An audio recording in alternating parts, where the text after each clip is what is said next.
Madame, Monsieur, chers amis, nous vivons les dernières heures de l'année 2025, une année qui malheureusement n'aura pas été celle du renouveau que le pays pouvait légitimement attendre.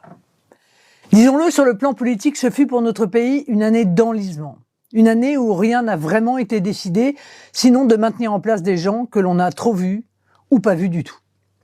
Ce fut une année où le seul mot d'ordre du pouvoir en place fut d'échapper au jugement du peuple souverain, de laisser pourrir la situation, une année où la petite politique a montré le pire de ce qu'elle peut être.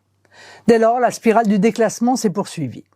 Et parce que la politique agit directement sur votre vie, cette situation a eu un impact sur votre quotidien, sur votre sécurité, vos salaires, vos droits, vos activités professionnelles, vos revenus.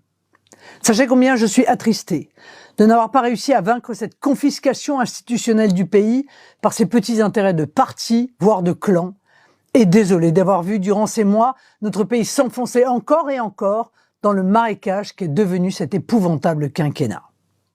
Et je ne parle pas des velléités guerrières insensées d'un président qui a perdu tout contact avec les réalités de la France et du monde. À l'étranger, notre pays suscite au mieux la compassion, au pire l'irritation ou les moqueries. C'est pour tous les Français que nous sommes un déchirement, un sentiment de frustration et dans certaines situations improbables, de honte. À l'Assemblée, comme dans toutes les instances et sur tous les terrains, le mouvement national a lutté pied à pied, jour et nuit, pour défendre vos intérêts, ceux du peuple et ceux de la nation.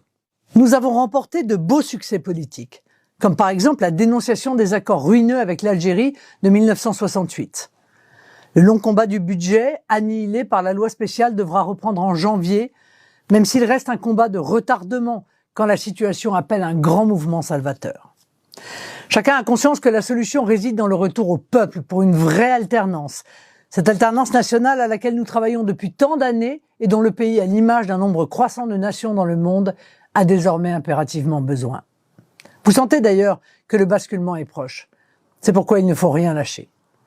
En attendant la grande alternance de 2027, l'année nouvelle offre cette occasion pour le peuple français de reprendre la main pour chacun d'entre vous afin de vous exprimer dans les urnes avec force et détermination lors des élections municipales de mars, les 15 et 22 mars.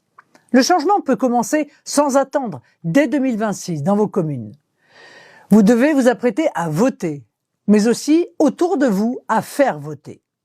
Vous pouvez aussi vous engager dans la bataille, en acceptant d'être candidat sur nos listes et pourquoi pas, tête de la liste d'alternance nationale dans votre commune.